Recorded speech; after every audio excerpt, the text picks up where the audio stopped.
तो I just tell you my journey मेरी stock markets में क्या रही है। मैं दिल्ली में पला बड़ा हूँ, 92 बॉर्न हूँ, लास्ट मंथ 31 हो गया हूँ। तो बच्चा अंकल बुलाते मैं बुरा नहीं मानता हूँ। एंड बचपन से my dad being a student, he was always interested in stock market. सबसे पहले Hindi English both are comfortable, ठीक है। तो he was always interested in stock markets. तो बचपन से I've been going to the stock broker's office. कोई stock broker office कभी गया?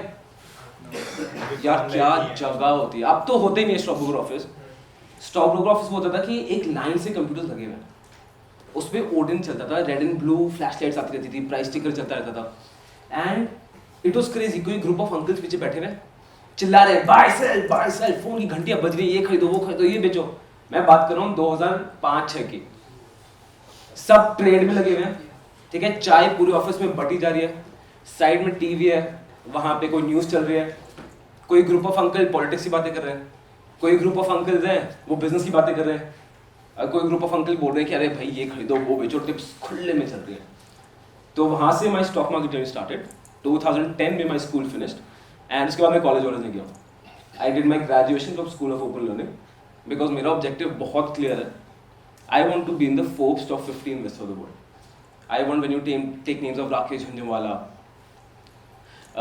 past late Rakesh Jhunjhunwala, Warren Buffett, Charlie Munger, Howard Marks, Peter Lynch, एक उस लिस्ट में एक और नाम आना चाहिए, गोयल है। So मुझे मार्केट्स में भी 13 साल हो गए।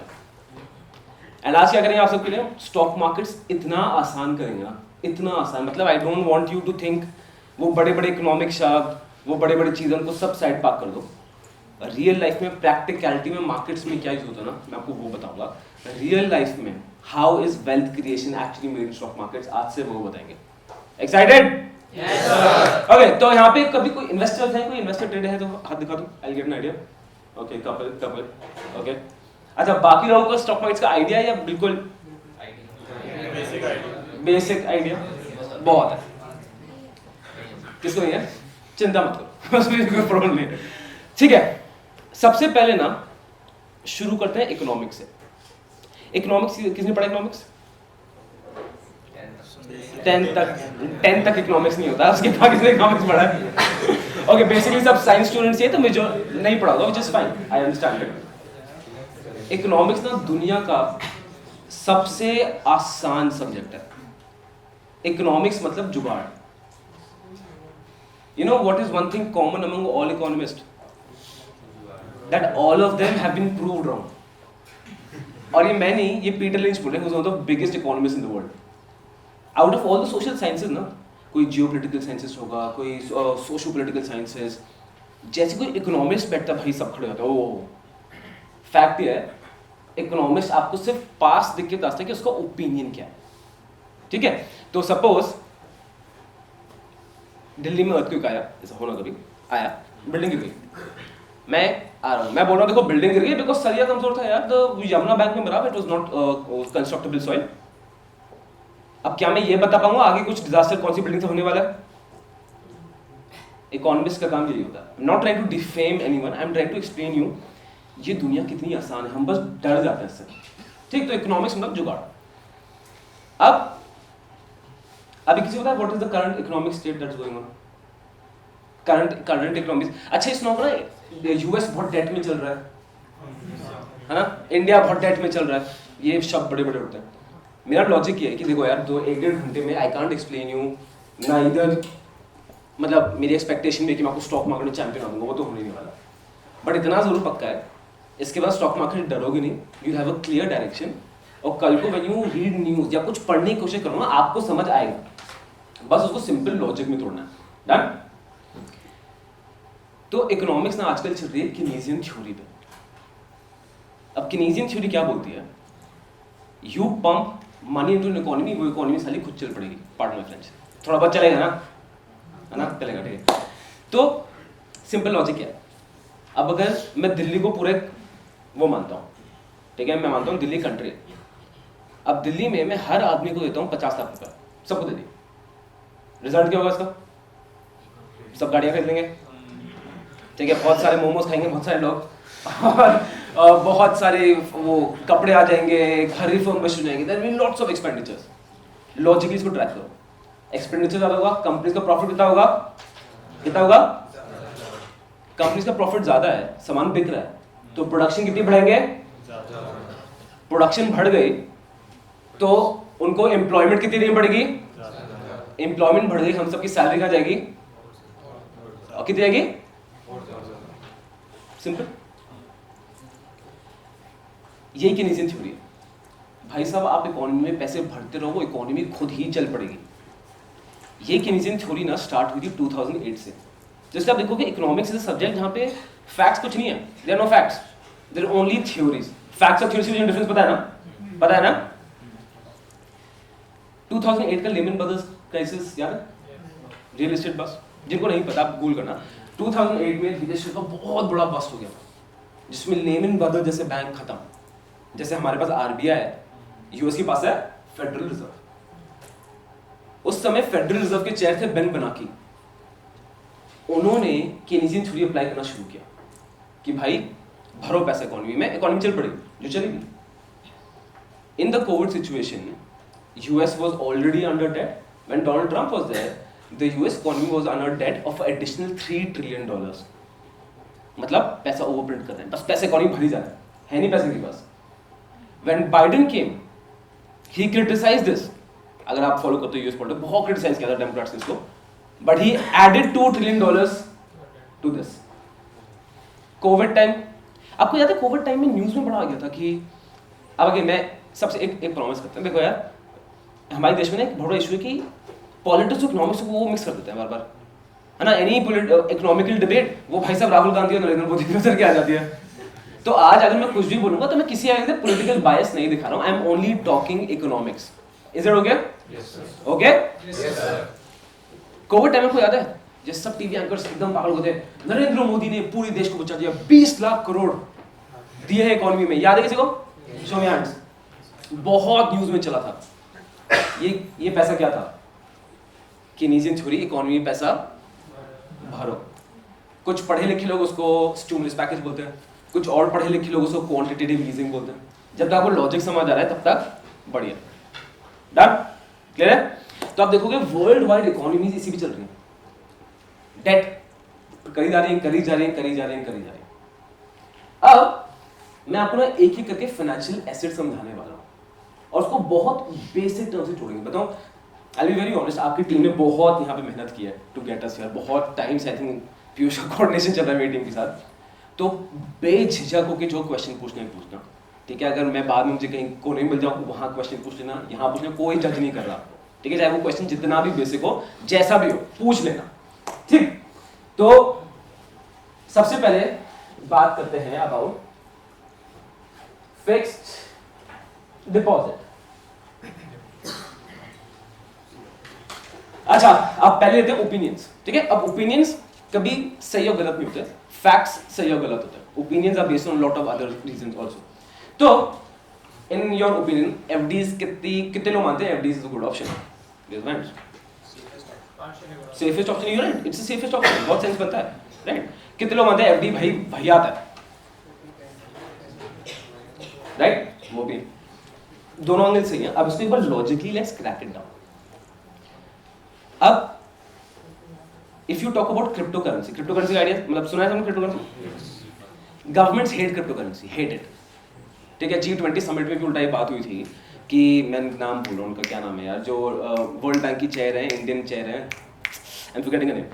तो शी ऑल्सो सेड कि यार देखो वर्ल्ड को ना एक क्रिप्टो करेंसी कॉन्स्टिट्यूशन बनाना पड़ेगा, और सबने ये बोला है कि प्लीज कोई भी गवर्नमेंट इसको लीगल टेंडर मत कर देना। क्यों? लॉजिकली सोचो, सरकार को क्रिप्टो करेंसी से क्या प्रॉब्लम है? इसको मुझे आसान, मुझे कॉम्प्लिकेट सब नहीं सुनना, आसान। कंट्रोल छूट जाएगा, control, it can not be tracked, illegal activity, money transfer. देखो इसको लॉजिकली ट्रैक करते हैं, ठीक है। किसी भी डेमोक्रेसी में किसी गवर्नमेंट का मेन ऑब्जेक्टिव क्या होता है?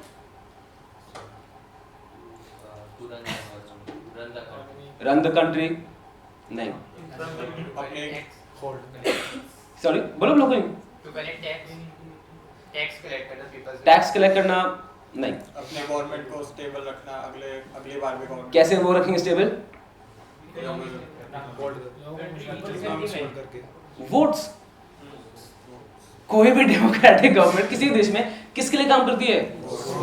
उसके बीच में इकोनॉमिक डेवलपमेंट, फाइनेंशियल स्टेबिलिटी हो गई तो ठीक है, वरना am I right? And I'm not talking India specific, US हर जगह होता है यार, ठीक है? तो गवर्नमेंट का मेन ऑब्जेक्टिव वोट्स है, तो क्रिप्टो से क्या प्रॉब्लम? इसको सिर्फ लॉजिकली सोचना। इशू ये है कि गवर्नमेंट इकोनॉमी पे कुछ कर ही नहीं सकती जब तक उनके पास पैसा ना हो। अब गवर्नमेंट, आपने सुना इंटरेस्ट रेट ऊपर चले गए, इंटरेस्ट रेट नीचे चले गए, सुना? तो जनरली होता क्या है, इंटरेस्ट रेट, सबसे पहली चीज, माय पेस इज ओके, समझ आ रहा है ना? ओके। इंडिया में सेंट्रल बैंक कौन सा है? आरबीआई का फुल फॉर्म क्या है? परफेक्ट। आरबीआई कंट्रोल करता है द इंटरेस्ट रेट्स। नाउ जब मैं इंटरेस्ट रेट्स की बात करता हूं, I mean both of advances and deposits, ठीक? अब लॉजिकली सोचते हैं, अगर सरकार ने इंटरेस्ट रेट बढ़ा दिया, इसका मतलब लोन्स महंगे हो गए, ठीक है? गाड़ी का लोन महंगा हो गया। अगर मैं लोन लेके गाड़ी लेना चाह रहा हूं, पहले मैं अफोर्ड ले, वो ज्यादा कम इंटरेस्ट रेट होता, मैं लेता सर सीधा होंडा सिविक, बट अब ले पा रहा हूं मैं होंडा सिटी। और सेविंग्स का भी बढ़ा दिया। जब सेविंग्स में एफडी में अच्छा मिल रहा है तो हम क्या सोच रहे हैं, खर्चा करेंगे, बोलेंगे यार सेव कर लेते हैं ना। तो जब गवर्नमेंट इंटरेस्ट रेट बढ़ाती है, वो करके लिए इकोनॉमी से पैसा खींच लिया, और जब गवर्नमेंट इंटरेस्ट रेट कम करती है, वो क्या कर रही है, इकोनॉमी में पैसा, ठीक है? एक इकोनॉमी ना तराजू है बिटवीन ग्रोथ एंड इन्फ्लेशन, और आरबीआई का काम है इस तराजू को जितना पास हो उतना पास रखना, ठीक है?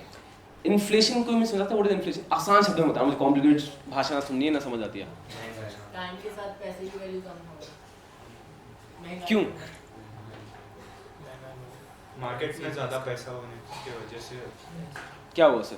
उससे मतलब सप्लाई बढ़ गई, डिमांड कम हो गई। नहीं, उल्टा, आप सही जा रहे हो। पैसे अगर मार्केट में भरे हुए हैं, सप्लाई इतनी है, डिमांड क्या हो गई?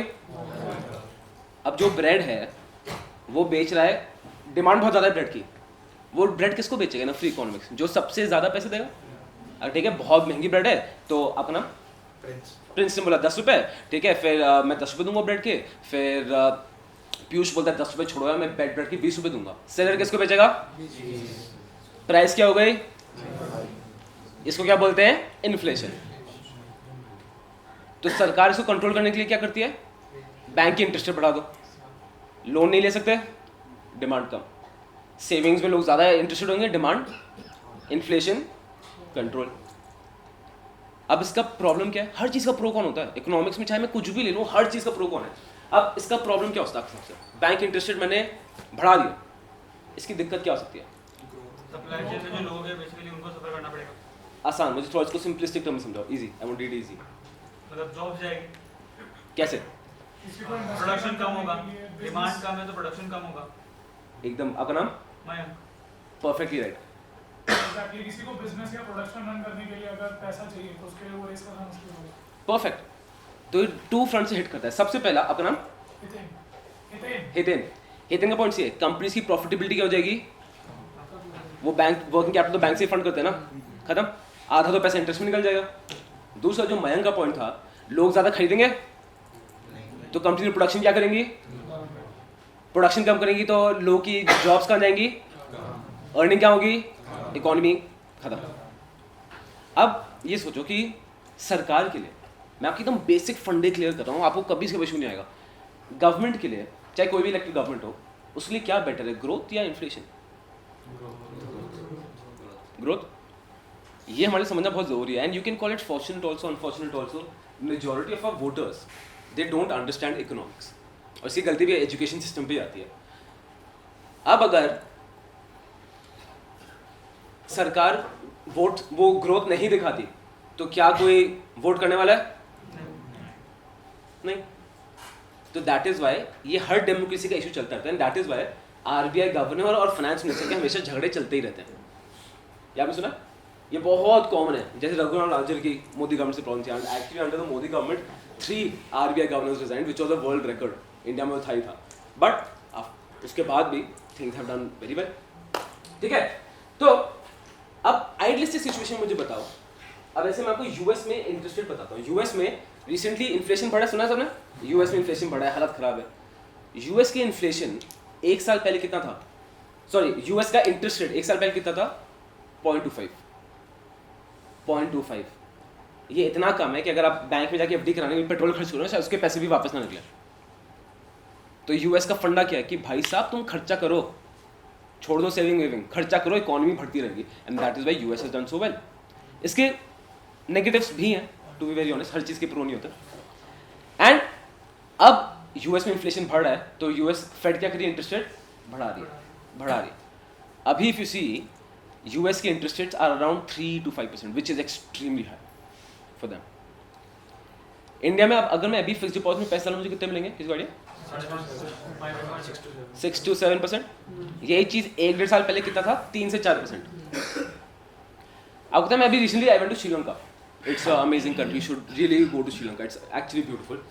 अब कहता है वहाँ पे एफडी में कितना इंटरेस्ट रेट मिलता है? 21%। 21% मिलता है वहाँ पे। तो हाँ, मेरे दिमाग में भी आता है कि सारा पैसा वहीं पे डाल दो, 21% में मिल रहा है इंटरेस्ट रेट। तो श्रीलंका वो क्यों कर रही है?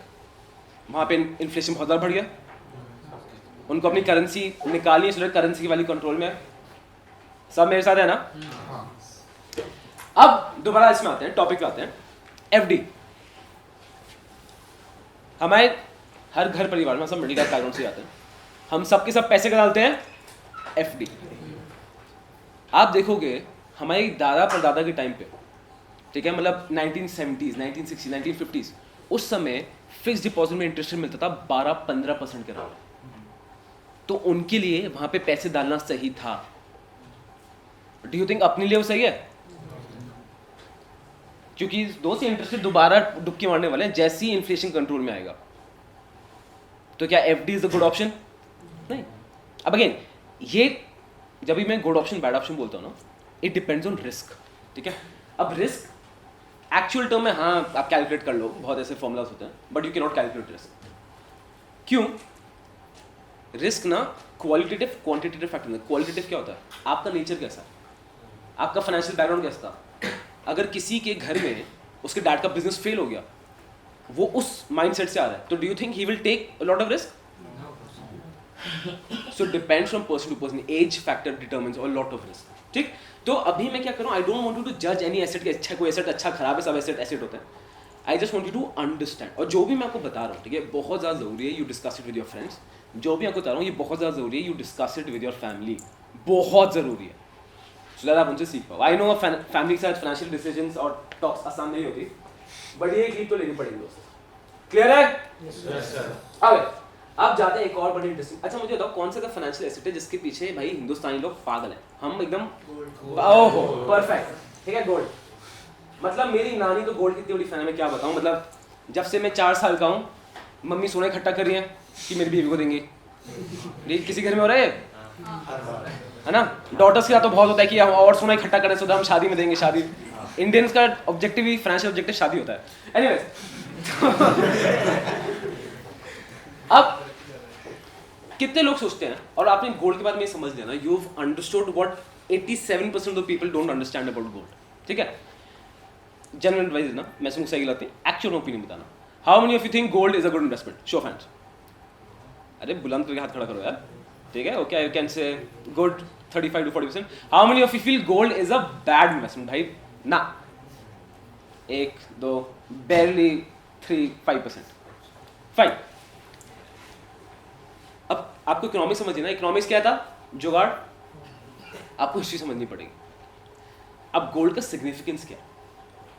पहले होता है बार्टर सिस्टम, ठीक है, मैं 2 किलो क्या बोलते हैं उसको, नहीं जो ऐसे बोरी 2 बोरी अगर आपको वो दे दूंगा गेहूं, आप मुझे दोगे रागी।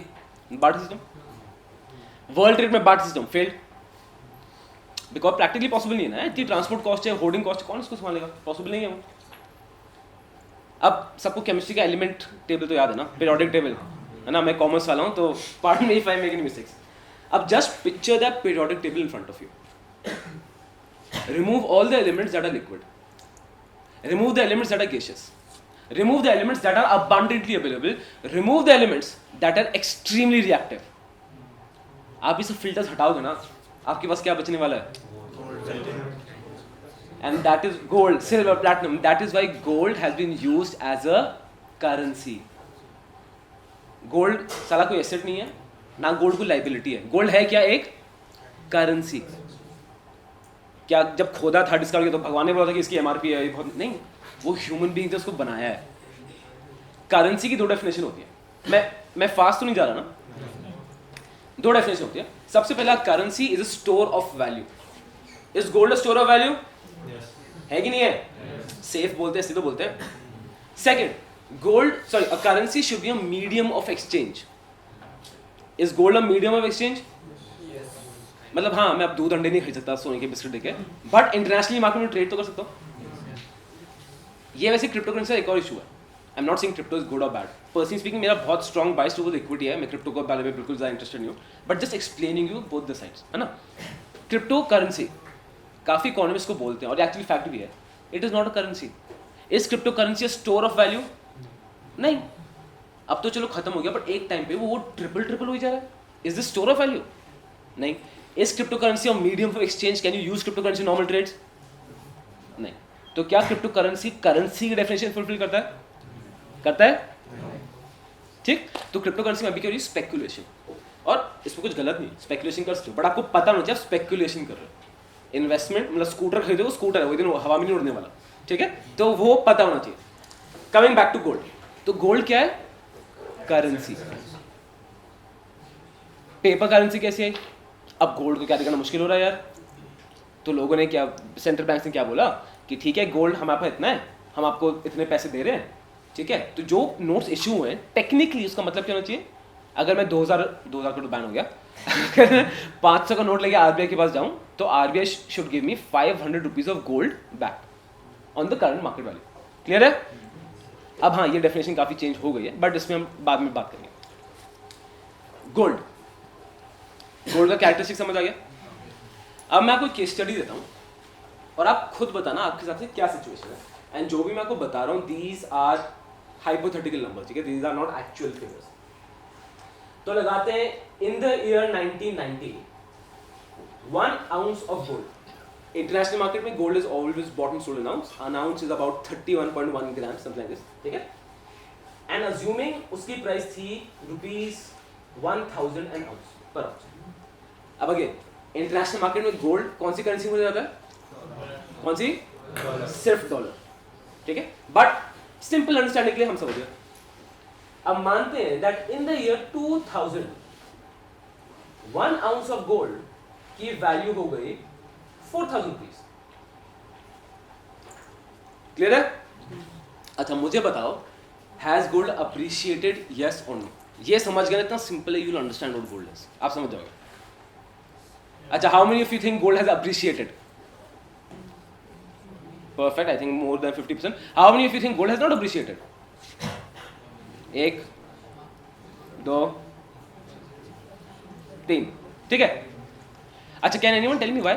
Why do you think gold has not appreciated? If you right or wrong doesn't matter. इतनी बड़ी होगी, I think. Inflation के proportion में बढ़ा हुआ है. आपका नाम? केशव. केशव. एकदम सही पकड़ लिया. मैं आपको बताऊँ फंडा क्या. 2010 में, ठीक है, मैं 12वीं में था. तो मेरा फिक्स था कि मम्मी मुझे देती थी 40 रुपये. वो I think her Wednesday Thursday को देती थी 40 रुपये सुबह. और बस से आते हुए था कि मुझे देखो 30 रुपये का अमूल का वो 500 ग्राम की टिक्की आती है ना, सभी की रिव्यू आ रही है, राइट, वो खरीदनी है. और जो बच्चे 10 रुपये थे उसकी ब्राउन ब्रेड उस समय 10 रुपये की आ जाती थी, वाइट ब्रेड हार्वेस्ट की. अब आज वो Amul butter, same wrapping paper, same quality, same packaging, भाई साहब सब कुछ सेम है उसमें. क्या मैं उसको 30 रुपये में खरीद रहा हूँ? मैं कितने पैसे दे रहा हूँ उसके? 50 रुपये. तो इसमें हुआ क्या है? बटर तो सेम है, value of money has decrease. तो मुझे ज्यादा पैसे देने पड़े for same thing. Am I right? Gold 1 ounce, same size, same shape, same density, भाई साहब सब कुछ सेम है उस सोने में, बट पहले मैं 1000 देता था, अब 4000 दे रहा हूँ। तो गोल्ड अप्रिशिएट नहीं किया है, आर करेंसी हैज, इसलिए we are paying more for the same thing. तो गोल्ड एक्चुअली है क्या, वो लोग बोलते हैं गोल्ड सेफ इन्वेस्टमेंट है, गोल्ड गिरता बिल्कुल नहीं, जो फैक्ट है वो क्यों नहीं गिरता, बिकॉज गोल्ड आपकी करेंसी को हेज करता है अगेंस्ट इन्फ्लेशन। अब मैं 1-2 महीने की बात नहीं कर रहा हूँ, 1-2 महीने गोल्ड ऊपर नहीं चाहिए, बट अगर आप लॉन्ग टर्म में देखोगे ना, गोल्ड हमेशा इन्फ्लेशन को बीट करेगा, और इंडिया में 1-2% ऊपर दे देगा। क्यों? इंडिया में गोल्ड देता है इन्फ्लेशन प्लस 1-2% ऊपर, और क्यों? डॉलर मतलब रुपीस की वैल्यू, किस क्या, सॉरी, डॉलर वर्सेस रुपीस मतलब जिसमें पे कर रहे हैं। आपका नाम? मयंक। मैं, सॉरी, हाँ, परफेक्ट। क्यों? इंटरनेशनल मार्केट में गोल्ड कैसे खरीदते हैं? डॉलर से हम और डिप्रिशिएट हो रहे हैं रुपये, तो उसका बेनिफिट कहाँ मिल जाता है? That's it. तो अगर कोई गोल्ड में इन्वेस्ट करना चाह रहा है ना, टेक्निकली देखो ये इन्वेस्टमेंट है ही नहीं, गोल्ड इज एन इंश्योरेंस कि आपका पैसा सेफ है, ठीक है। दूसरी चीज, jewellery is not an investment, ठीक है। मैंने अपनी नानी को बहुत समझाने की कोशिश की है, वरना कोई फायदा नहीं हुआ है। ज्वेलरी कोई इन्वेस्टमेंट नहीं है, आप उसको कल बेचने जाओगे उसका आधा वैल्यू भी नहीं मिलने वाला। ये सबके परिवार में कहीं ना कहीं हुआ होगा कि ये इतने का लाख का हार है, इतने का हार है, जब उसको बेचने जाओ कुछ नहीं मिलता, हुआ है। ज्वेलरी इन्वेस्टमेंट नहीं है, ज्वेलरी एन एक्सेसरी, आप खरीदो कोई गलत नहीं इसमें, बट उसको इन्वेस्टमेंट सोच के मत खरीदना, it's an accessory. If you want to invest in gold, या तो you can buy gold coins, and ideally physical gold से बेटर यही है दोस्त that you buy e golds, ठीक है। सॉवरेन गोल्ड बॉन्ड्स आरबीआई देता है, ठीक है। एंड फिर गोल्ड ईटीएफ आता है। मैं पेटीएम गोल्ड उन सब की बात नहीं कर रहा हूँ मैं, ठीक है, उनका मुझे कुछ आइडिया नहीं है, but sovereign gold bonds, gold ETFs बाद में और बात करेंगे, वो होता है। इसमें एक और इंटरेस्टिंग चीज़ है, आपको सॉवरेन गोल्ड बॉन्ड्स क्या होता है? थोड़ा ऑफ टॉपिक चलेगा, चलेगा। अब गोल्ड से ना, इंडियंस लव गोल्ड, कोई इसमें डाउट नहीं है, ठीक है। एक कल्चरल फैक्टर भी, हम सोने की पूजा भी करते हैं यार। Highest retail gold is sold in India, highest illegally imported gold is in, और इससे हमारी इकोनॉमी डूब गई है। कैसे? इसको बड़ा लॉजिकली सोच, ये एक्चुअल फैक्ट है। गोल्ड में लिक्विडिटी नहीं है, उससे क्या होगा? उससे मीन्स करेंसी करंट कंट्री में आ ही नहीं रही है, तो मीन्स इन्वेस्टमेंट। आपका नाम? आदित्य। आदित्य, परफेक्ट। इसको मैं और सिंप्लीफाई करके बताऊं? In an economy money should always exchange hands, right. अब अगर मैं पैसा बैंक में सेव करने में डाल रहा हूँ, बैंक क्या कर रहा है, वो किसी और को लोन दे देता है, वो फैक्ट्री खोल रहा है, वो नौकरियां दे रहा है, वो और प्रोड्यूस कर रहा है, money is exchanging hands, money is growing. अगर मैं प्रॉपर्टी खरीदता हूँ, मैं प्रॉपर्टी खरीद ली, पैसा मिलेगा सेलर को, वो जो खर्चा कर रहा है उस प्रॉपर्टी में रेनोवेशन करूंगा, मैं फिर बिल्ड करूंगा, लेबर को पैसा देगा, बहुत पैसे मिलेंगे लोगों को। If I invest in stock markets, वो पैसा जा रहा है कंपनी के पास, कंपनी पैसा डाल रही है अपनी वो प्रोडक्शन बढ़ाने में, money is exchanging hands, economy is growing. Gold को मैंने दिया, तिजोरी में बंद कर दिया, क्या हुआ? तो ये इंडिया की बहुत बड़ा प्रॉब्लम, बहुत मेजर इशू है इंडिया का, राइट। क्योंकि हमारा जनरली इंडियंस का माइंडसेट गोल्ड की तरफ होता है, ठीक है। इसमें कोई सही गलत नहीं है, हमारा कल्चर ही ऐसा है। तो आरबीआई ने क्या बोला? सॉवरेन गोल्ड बॉन्ड्स निकाल दिए। अब आरबीआई के पास सोना नहीं है, बट आरबीआई बोलता है देखो आप हमारे सॉवरेन गोल्ड बॉन्ड्स खरीद दो, सोने के रेट पे खरीदो, जो सोने का प्रिसिशन डेप्रिसिएशन होगा मैं आपको रियल टाइम दे दूंगा, उसके ऊपर 2.5% और आपको इनकम दे दूंगा साल की। तो आरबीआई क्या चाह रहा है कि आप पैसा आरबीआई को दे दो, गोल्ड पे ना इन्वेस्ट करके, it's a better way, it's a safer way, and फिर RBI can use that money however it may seem right, ठीक। अब are government bonds risky? Sorry, किसी word depends on the government, right. अब अगर Pakistan due थे, हमने government bonds पे of कर रहा है, श्रीलंका कर रहा है, तो अगर इंडियन सरकार डूब गई, मतलब गवर्नमेंट बॉन्ड ना किसी भी देश में it's the safest bond, crystal वगैरह की AAA रेटिंग मिलती है आपको। तो अगर गवर्नमेंट डूब गई तो लगा लो सभी खत्म हो जाएंगे, फिर तो सभी रैप अप हो जाएंगे, राइट। तो ये एक रिस्क है, तो हर चीज में छोटा सा रिस्क एलिमेंट होता है, ठीक है। तो गोल्ड इन्वेस्टमेंट है, इंश्योरेंस है, ठीक। और इसमें आपको इन्वेस्ट करना चाहिए, और जो भी होता हूँ please discuss with your family.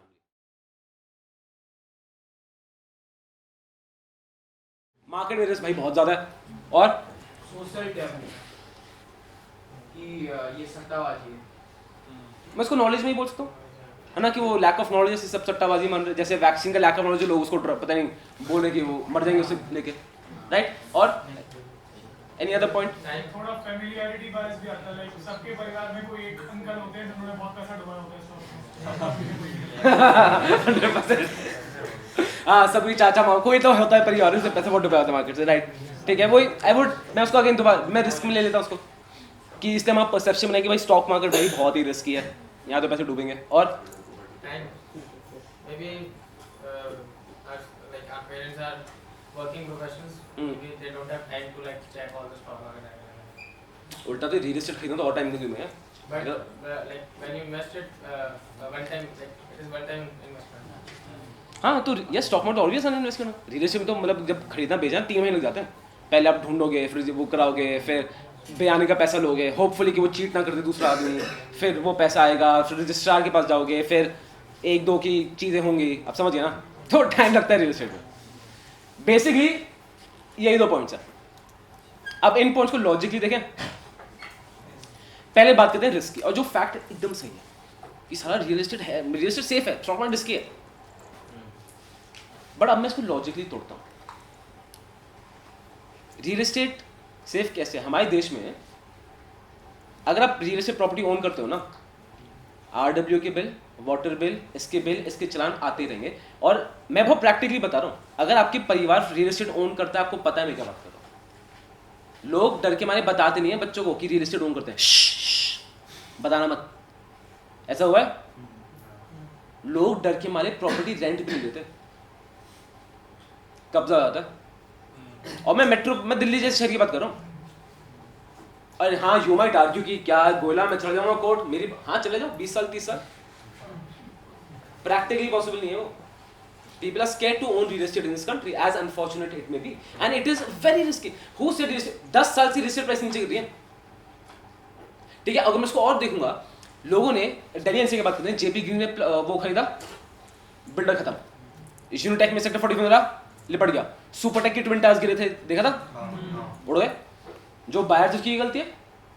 Greater Noida में आपको मैं बता रहा हूँ, कोई सेक्टर है, आई थिंक अल्फा गामा कोई सेक्टर है, उस सेक्टर ग्रेटर नोएडा अथॉरिटी ने फार्मर से लैंड लिया, ठीक है, उनको पे कर दिया, प्रॉपर्टी काटी और अलॉटमेंट कर दी अलॉटमेंट। 20 साल बाद फार्मर्स दोबारा खड़े हो गए, हमें पैसे नहीं मिले। पता है ग्रेटर नोएडा अथॉरिटी ने क्या बोला है? जो लैंड ओनर थे वो देंगे पैसा, 25-25, 30-30 लाख एक लैंड का। इसमें who's at fault? Who's at fault? Authority.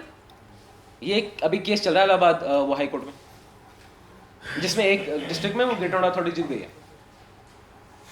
और अल्टीमेटली उन लैंड ओनर्स को पैसा देना ही पड़ेगा। रोते रहो, जो अपनी प्रॉपर्टी बेचेंगे तो बेच तो पाएंगे नहीं। दोस्त, रियल एस्टेट ओन करना इस देश में बहुत ज़्यादा रिस्की है। द बिल्स, द मेंटेनेंस, जो पीछे पड़ते हैं लोग। और मैं बहुत प्रैक्टिकली बता रहा हूँ, अगर आपकी फैमिली रियल एस्टेट ओन करती है, आपको पता है मैं क्या बात कर रहा हूँ, तो रिस्क तो है। और मैं प्राइस एंगल से बोल रहा हूँ, पिछले 10 साल से प्रॉपर्टी की हालत खराब है, कोई बात नहीं कर रहा है। रिस्क है कि नहीं है? फैक्ट है, मैं तो आपको प्रैक्टिकली बता रहा हूँ, ठीक है। जैसे कहीं पे लोग कितने, मैं चंडीगढ़ हाईवे में देखा था, कितने प्रोजेक्ट्स बने हुए हैं, कितने फैंसी नाम और बाहर सैंपल फ्लैट खड़े हुए हैं, अभी तक उसी स्टेज में। किसी ने उसके पैसे देखे हो, क्या हालत है उसकी? कुछ नहीं कर सकते, राइट। अब आता है तो रिस्क को मैं हटा रहा हूं, lack of knowledge, which I feel is a more relevant point. अब मैं आपको जेन्युइन अपनी कहानी, घर की कहानी बताता हूं, ठीक है। मेरी 5 पुश्ते चांदनी चौक से हैं, ठीक है। मतलब मैं टिपिकल चांदनी चौक वाला बनिया हूं जो ब्रेकफास्ट में बेड़वी आलू खाते हैं, ठीक है। मैं उस कैटेगरी में आता हूं। इन 1970s, कोई दिल्ली का है वैसे? ठीक है, ओके, 2-3 है। अच्छा, कोई दिल्ली की ज्योग्राफी समझता है? साउथ दिल्ली थोड़ा आइडिया है ना? साउथ दिल्ली पॉश है, यस। तो इन 1970s, अब वो चांदनी चौक में ना गलियां हैं, इस गली में सिर्फ परफ्यूम का काम हो रहा है, इसको गंदी गली बोलते हैं, एक गली में सिर्फ टेक्सटाइल काम, पुराने मार्केट जैसे होता है। मेरे बाबा की दुकान थी टेक्सटाइल मार्केट में, यान, और छोटा सा गल्ला टाइप की दुकान थी यार, है ना, वहाँ काम 90% काम करते थे। अब उस समय कोई ऑफिशियल मनी लेंडर तो होते नहीं थे, है ना, वहाँ से एक्सेसिबल नहीं ज़्यादा, तो जो समझ गया अनऑफिशियल मनी लेंडर्स होते हैं उनसे लेके बिजनेस चलता था लोगों का। मेरे बाबा का बिजनेस था उनके पार्टनर के साथ, पैसे ले रखे थे अनऑफिशियली, मतलब वही रैंडम मनी लेंडर से जो गुंडे ही होते हैं टेक्निकली। मेरे बाबा का पार्टनर वो पैसे लेके भाग गया। बाबा को पैसे आने थे, जिसको माल दे रखा था वो आने थे 4 महीने बाद, और वो भी पता नहीं देगा नहीं देगा, उसको खबर लिख गई थी खत्म हो रहे हैं तो वो क्यों देगा, वो भगलेगा। उस समय तो उतना था नहीं यार ट्रैक करने का, हालत खराब। तो मेरे डैड मुझे बताते हैं कि to clear off his loans and death threats on him and the entire family, he had to sell his house in Chandni Chowk, बेचना पड़ा, घर बेच दिया। अब पैसे पड़े हुए हैं, घर तो खरीदना ही है। उन्होंने देखा दिल्ली तो उसमें क्या था 90s में, कुछ भी नहीं था दिल्ली, सिर्फ चांदनी चौक दरियागंज का एरिया था, उसके बाद तो यमुना पार कुछ नहीं था। मेरे बाबा ने प्लॉट खरीद लिया न्यू फ्रेंड्स कॉलोनी में। आज इतने सालों बाद new friends colony comes in south Delhi, तो मैं तो खुश हूं, अच्छा है प्रॉपर्टी, वो पैसे लेके भाग गया, ठीक है, फायदा ही हो गया। बट थिंक अबाउट दिस, मेरे बाबा ने लकीली साउथ दिल्ली में खरीद लिया। किसी ने अगर जनकपुरी साइड खरीदा या वेस्ट दिल्ली या ईस्ट दिल्ली, उसका तो इतना फायदा हुआ नहीं, और मैं अब साउथ दिल्ली वाला बन गया हूं मैं, जो फैक्ट है। तो do you think a person who bought in east of Delhi or west of Delhi compared to south, कुछ difference था knowledge में?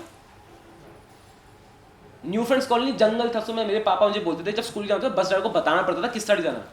साउथ दिल्ली जीके कुछ था ही नहीं। और ये आपके साथ भी हुआ होगा, most of your family members and sisters बात कर रहा हूँ, they would have bought the houses in the outskirts of the city. अब शहर बड़ा हो गया, वो पॉश हो गया, अब हम सब प्रॉपर्टी से बहुत पैसे कमा लिए। ये सच है, हाँ या ना? हाँ या ना? किसके पास नॉलेज है रियल एस्टेट खरीदने की? प्रैक्टिकल टर्म में बात कर रहा हूं मैं, किसके पास नॉलेज है? मेरे बाबा बोलता कि ही बॉट इट, या टर्न ऑफ इट, एंड 90% 99 आपके एंसेस्टर्स ने सेम ही किया है, बाहर खरीदा था रहने के लिए, नेसेसिटी थी, बढ़ गया, सब हो गए भाई, हम रियल एस्टेट पैसे कमा चुके। परसेप्शन क्या बैठ गया with time, real estate best है। एक बुक है psychology of money by Morgan Housel, you should definitely read it. वो यही बताता है कि जो एक आदमी या औरत अर्ली 20s में फेस करता है ना, वो बिलीव्स उसकी लाइफ के सेट हो जाते हैं, specifically around money. Most of your parents will hate stock market, मतलब आप स्टॉक मार्केट बोलते हो लगेगा कि बेटे को IIT भेजा था, भाई साहब ये तो जुआ पे तो रहा है, राइट? क्यों? उन्होंने क्या टाइम देखा है अर्ली 20s में?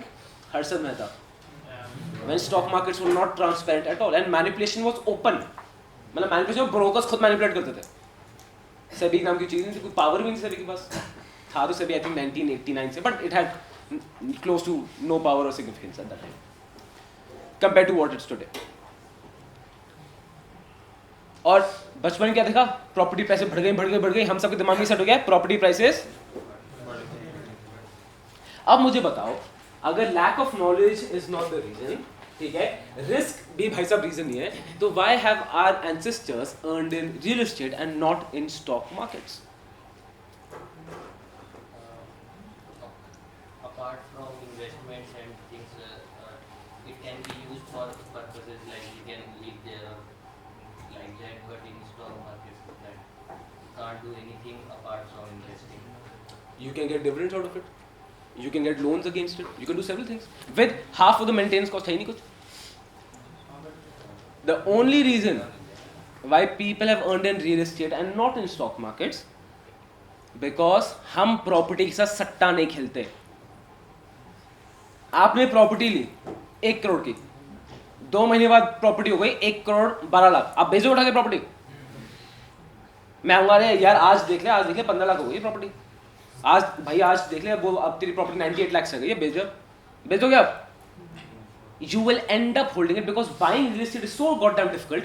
You will end up holding it और आप प्राइस देखोगे भी नहीं, and that is the reason आपको लगता है प्रॉपर्टी रिस्क फ्री है. It's not your fault, ये हमारा परसेप्शन बना हुआ है क्योंकि आप डेली प्राइस चेक ही नहीं कर रहे हो.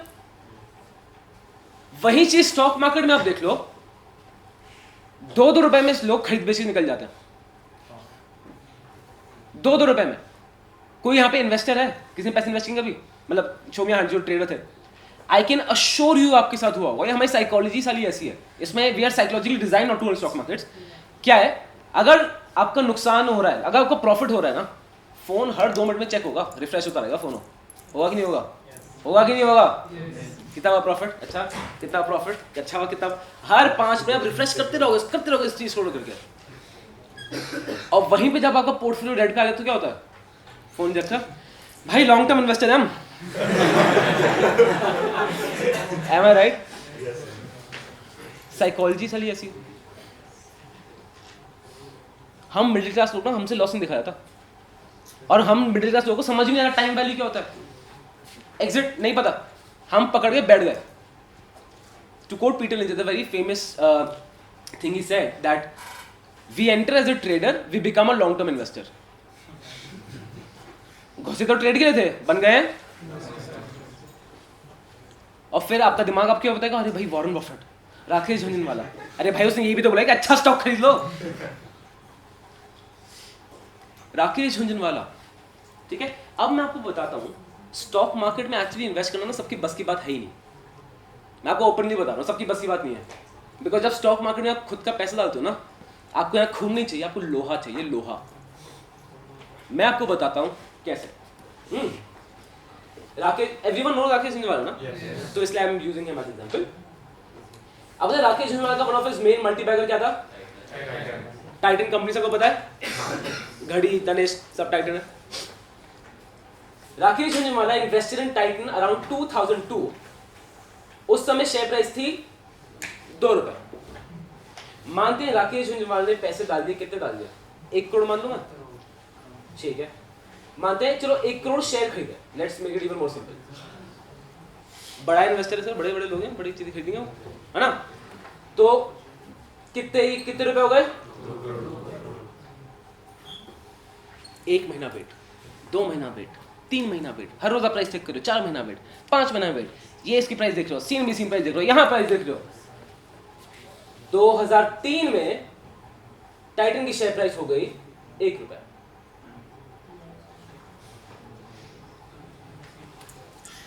एक साल, मतलब हम ना जजिंग में बड़े माहिर हैं। प्राइम मिनिस्टर को जज कर लेंगे, ठीक है, प्रोफेसर को जज कर लेंगे, डीन को जज कर लेंगे, आईएएस ऑफिसर को जज कर लेंगे, जबकि we don't even understand the full scope of their work and liabilities. अपने पेरेंट्स को जज करते हैं हम यार ऑन अ डेली बेसिस। आप मुझे जज करके बैठोगे अभी तक?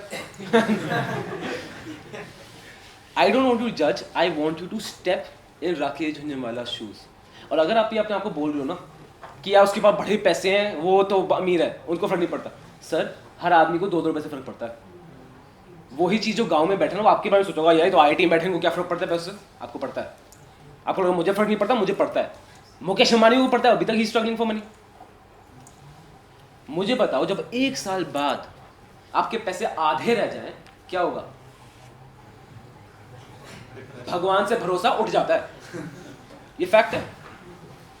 रातों को नींद नहीं आती है, पसीने आते हैं पूरे टाइम।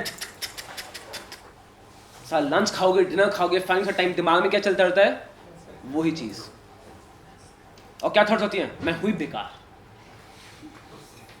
मुझे कुछ आता ही नहीं है, क्या सोच के मैंने कर लिया। फिर 1 महीना, 2 महीना, 3 महीना, 4 महीना, 5 महीना, 12 महीने बाद दोबारा अब टाइटन की शेयर प्राइस हो गई 4 रुपए। कितना हो गया?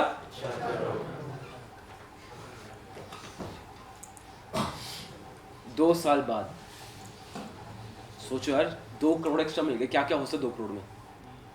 क्या क्या आ सकता है?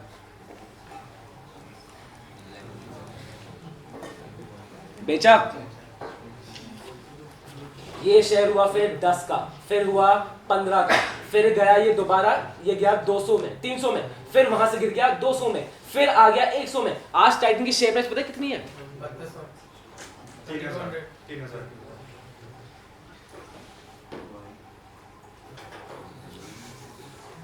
ये जर्नी क्या आसान है?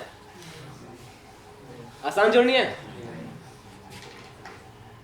When Rakesh Jhunjhunwala passed away, it was quoted Rakesh Jhunjhunwala unfortunately was a drinker, avid drinker. He said the only regret in his life कि यार health में ध्यान नहीं दिया. ठीक है? To quote Shankar Sharma, मेरा उनसे podcast होता है, he is another great investor. I asked him, what is that one thing you would want to steal from Warren Buffett? He said, yeah, वो 90 years में भी पिज़्ज़ा बर्गर खा रहे हैं, he's fine. He would want to steal his health. एक investor की life इतनी difficult होती है, बोलना आसान है, बट ये चीज प्रॉपर्टी में हम सब करके बैठे हुए, स्टॉक मार्केट में कोई नहीं कर पा रहा. जैसे ना एक बड़ी सिंपल चीज है, पता है आपके घर से बात होती, मेरे घर तो बड़ी बात होती थी, ठीक है. जैसे मेरे घर होता था कि यार काश मेरे बाबा यार वो खरीद लेते यार, काश मेरे बाबा वो बेचते नहीं, या काश आज हम किधर होते. ये बात होती कि नहीं होती? बताऊं, बहुत होती है. सैड, सबसे सैड चीज लाइफ में क्या होगी? अगर आपके पोते आपके बारे में बोलना शुरू कर दें. हंसी नहीं है, बहुत सैड है, बहुत ज्यादा सैड है. हमारे पेरेंट्स को पता था इंटरनेट टेक्नोलॉजी फ्यूचर है, इन्वेस्ट किया, घंटा कुछ नहीं इन्वेस्ट नहीं किया. आपको खड़े पता है, मैं पूछूं ना अभी मुझे 50 स्टॉक का नाम बता दो, 10 स्टॉक का नाम बता दो, I can assure you the 10 stocks you name me, जो आप टॉप वाले ही बताओगे ऑब्वियसली मुझे, at least 50% of them will give ridiculous multi bagger returns. When I say ridiculous I mean very good in the coming 10-20 years. But I can assure you this also, जितने भी लोग बैठे हैं उसमें क्या सब इन्वेस्ट करने वाले हैं? ये ग्रैंड पेरेंट्स को वो ब्लेम जाने का साइकिल चलता रहेगा जिंदगी भर चलता ही रहेगा. That is the power of stock markets. अगर एक इस देश में आप मिडिल क्लास रहेगा ना, लाइफ झंड है. Am I right in saying this? Yes और नो? सोशल स्टेटस भी मेंटेन करना है, गाड़ी भी लेनी पड़ेगी. जैसे मेरे स्टूडेंट का केस था, माय स्टूडेंट, मतलब वो कोर्स में जो स्टूडेंट आते हैं, ठीक है, मेंटरशिप प्रोग्राम होता है, तो ही इज इन बैंगलोर, 26 साल का है. तो वो कॉल पे आया, तो ही सर कि सर उसको हम ऐसे पूरा इन्वेस्टमेंट प्लानिंग में हेल्प करते हैं कि अच्छा ऐसे ऐसे, तो you can allocate your money this way, यहाँ पे इन्वेस्ट करते हो, अंडरस्टैंडिंग दिस पोजीशंस. उसकी सैलरी मैं आपको बताता हूँ, breakup, he is earning about 60K in hand में होता है, CTC नहीं होता, हाथ में 60K आता है, अराउंड 59 समथिंग, 60,000 लगेगा. उस 60,000 में से 28,000 are going for car EMI. And same question, I asked him, क्या बकवास है, have you bought a car, क्या are you serious? और वो भी 5 साल का कार EMI ले रखा है. मैं दिमाग खराब हो गया मेरा. He said नहीं सर मेरे पास नहीं है, वो घर पे लिया, वो यूपी से अमरोहा से. मैंने कौन सी गाड़ी? करोला. क्यों? क्योंकि उसके चाचा ने होंडा सिटी ले ली थी. तो पापा बड़े हैं, गाड़ी तो बड़ी रखनी पड़ेगी. We can laugh at it, it's amusing, but for him it's not, because it's a very tight social position to be in. And आप यहाँ हम इंटरनेट में भाव हमें सोसाइटी से फर्क नहीं पड़ता, अरे जिसको जो बोलना है बोल दो. फर्क पड़ता है क्योंकि हम ह्यूमन बींग्स, हम सोसाइटी क्रीचर्स हैं, हमें वैलिडेशन चाहिए सोसाइटी का, ये फैक्ट है. उसके बिना आप सर्वाइव, या तो साधु संत बन जाओ, फिर सर्वाइव ही मत करो. मतलब लेजिट अगर बात करें उस लेवल की बात आ जाती है. फिर इस सब कीचड़ से एक तरीका निकलने का कैसे एक ही है, उस स्टॉक मार्केट से. इसको कोई ले ही नहीं रहा, कोई ले ही नहीं रहा. I give you an example. Warren Buffett सुना है ऑब्वियसली. वॉरेन बफेट, आपको पता है Warren Buffett, I don't have the record right now, मैं आपको दिखाता. फ्रॉम 1962 टू अराउंड 2018, ठीक है. वॉरेन बफेट की एक्चुअली वेबसाइट है बर्कशायर हैथवे की, वहाँ जाना है. रियली अर्ज यू टू वहाँ जाओ, उनकी एनुअल रिपोर्ट देखना. इस टाइम पे वॉरेन बफेट ने कितना इंटरेस्ट रेट कमाया आपको? 8,00,000%. समझ रहे हो?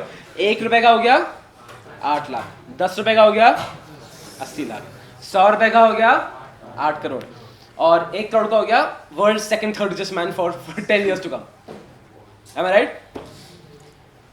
अब अगर मैं वॉरेन बफेट का CAGR रिटर्न देखूं, हर साल की एवरेज रिटर्न देखूं, दैट इज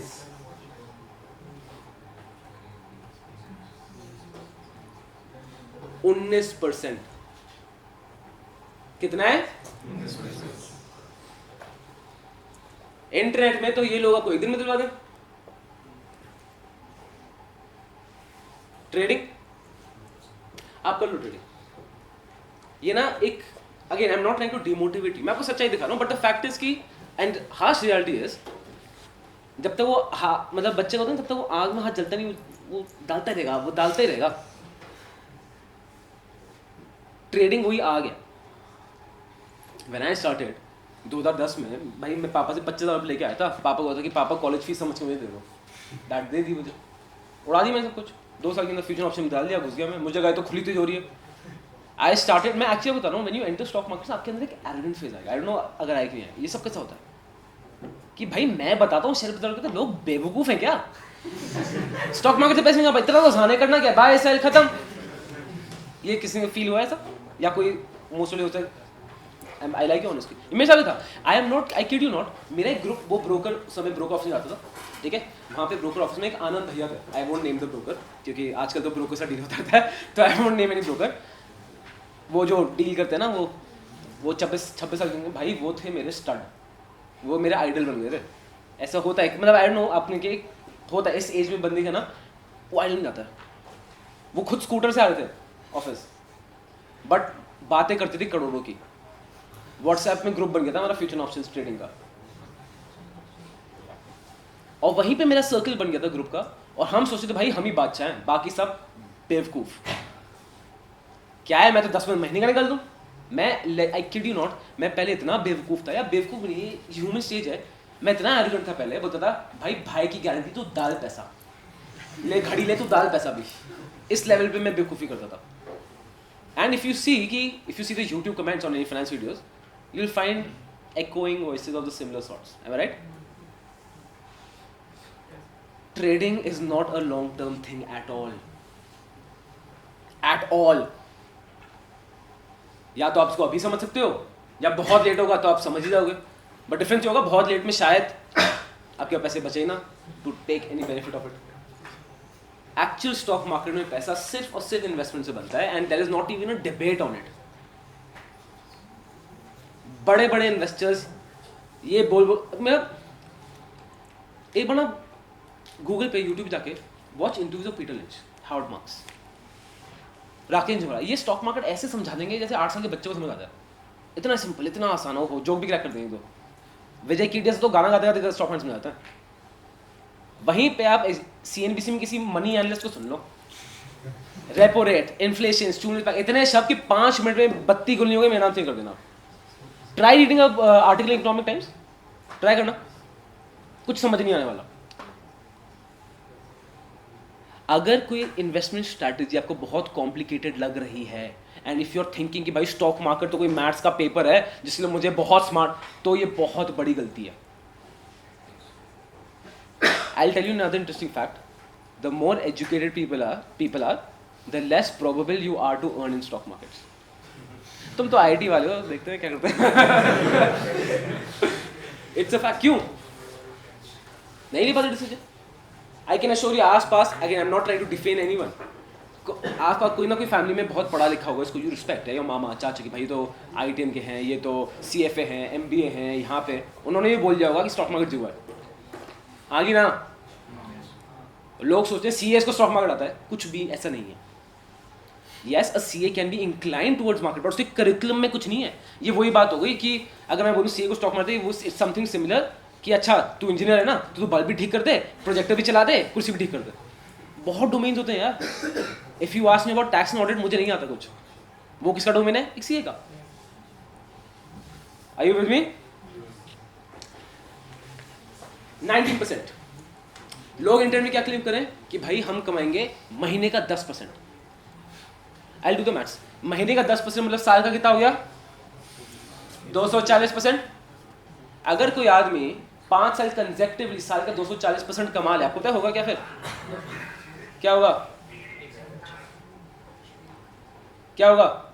मुकेश अंबानी बर्तन धोएंगे उस घर में। फिर इतना प्रॉफिट बड़ी बड़ी कंपनीज नहीं कमा पाती।